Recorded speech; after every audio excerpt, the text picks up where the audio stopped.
Assalamualaikum warahmatullahi wabarakatuh. Perkenalkan, nama saya Evi Marsila, kelas Amum 17. Di sini saya akan menjelaskan tentang pelayanan resep di apotik. Sebelum lebih jauh menjelaskan tentang pelayanan resep, terlebih dahulu saya akan menjelaskan apa itu resep, apotik, dan apoteker. Resep adalah permintaan tertulis dari dokter gigi, dokter hewan kepada apoteker untuk menyediakan dan menyerahkan obat bagi penderita sesuai peraturan perundang-undangan yang berlaku. Lalu apotek adalah tempat dilakukannya pekerjaan kefarmasian, penyaluran sediaan farmasi, dan perbekalan kesehatan lainnya kepada masyarakat. Lalu apoteker adalah seseorang yang mempunyai keahlian dan kewenangan di bidang kefarmasian, baik di apotik, rumah sakit, industri pendidikan, dan bidang lain yang masih berkaitan dengan bidang kefarmasian. Lalu, ada kelengkapan dari sebuah resep. Berikut hal-hal yang harus ada dalam sebuah resep, yaitu: pertama, inskriptio, bagian yang memuat nama dokter, alamat dokter, nomor SIK, tempat dan tanggal penulisan resep. Yang kedua yaitu signatur, terdiri dari aturan pakai, nama, umur, dan alamat pasien. Yang ketiga yaitu subscriptio, adalah tanda tangan atau paraf dokter atau dokter gigi atau dokter hewan yang menuliskan resep. Lalu ada infectio, merupakan tanda R di bagian kiri sebuah resep. Lalu yang terakhir yaitu ordinatio, berupa cara pembuatan atau bentuk sediaan obat. Nama obat pokok yang mutlak harus ada beserta jumlahnya. Lalu tanda-tanda khusus dalam sebuah resep. Untuk pasien yang memerlukan pengobatan atau penanganan segera, biasanya dokter memberikan tanda Cito yang berarti segera, Urgent yang berarti penting, Statim yang berarti penting, dan PIM yang artinya berbahaya bila ditunda. Jika ada salah satu tanda di atas dalam sebuah resep, maka resep tersebut harus didahulukan.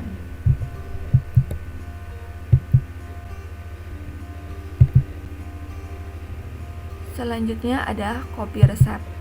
Kopi resep adalah salinan tertulis dari suatu resep yang dibuat oleh apotek.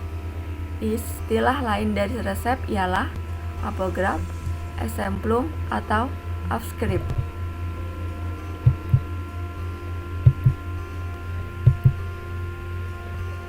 Selain tertulis sesuai yang tertera di resep asli, kopi resep juga harus mencantumkan nama dan alamat apotik, nama dan nomor izin apoteker pengelola apotik, tanda tangan atau paraf apoteker pengelola apotik, tanda date untuk obat yang sudah diserahkan, dan nedet untuk obat yang belum diserahkan.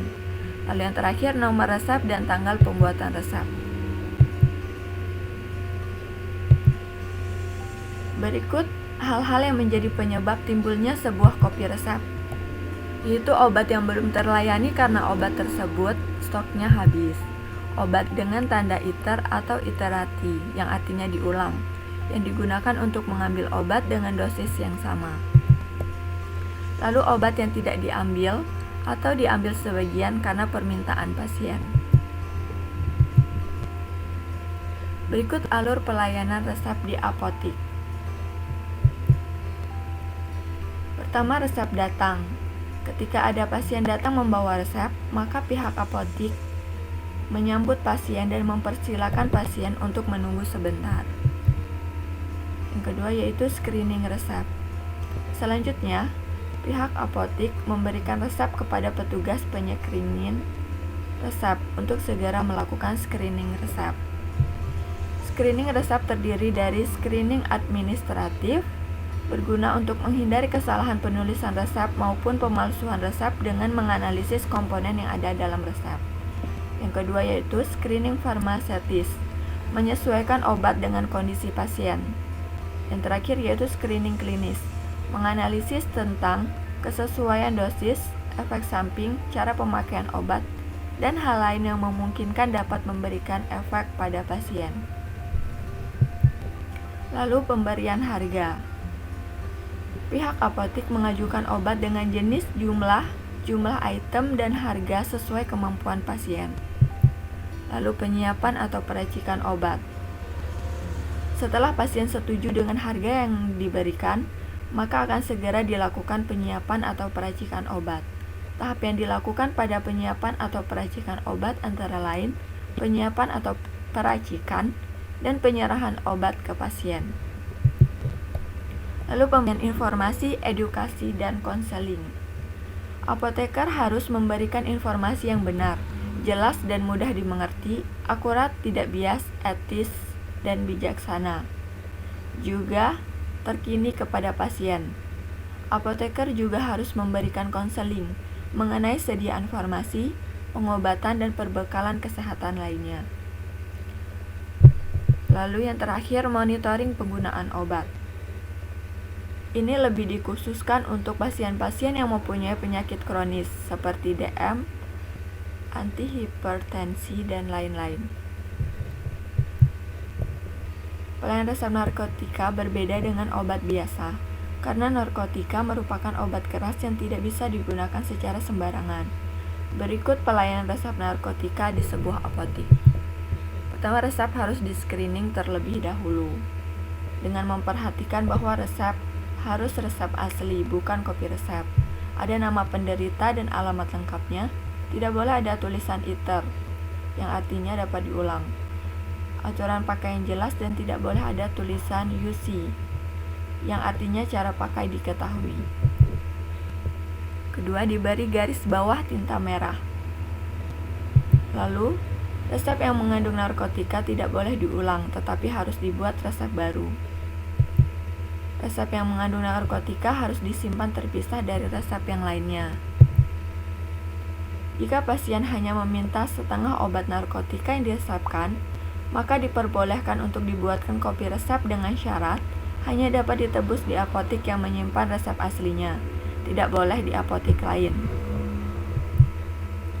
Lalu jika pasien sedang berada di luar kota, maka kopi resep tidak bisa ditebus, melainkan harus dibuatkan resep baru dari dokter di daerah atau kota tersebut dengan menunjukkan kopi resep yang dibawa sehingga pasien tetap bisa memperoleh obatnya.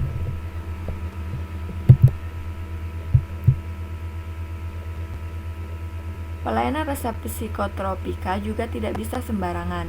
Berikut beberapa hal yang harus diperhatikan dalam pelayanan resep psikotropika di apotik.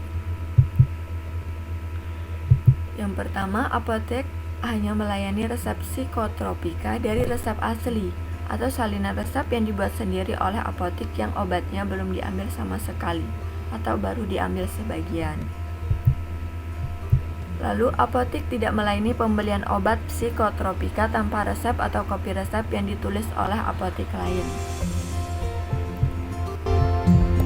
Sekian beberapa hal yang dapat saya sampaikan tentang pelayanan resep di apotik. Mohon maaf jika ada kesalahan. Wassalamualaikum warahmatullahi wabarakatuh.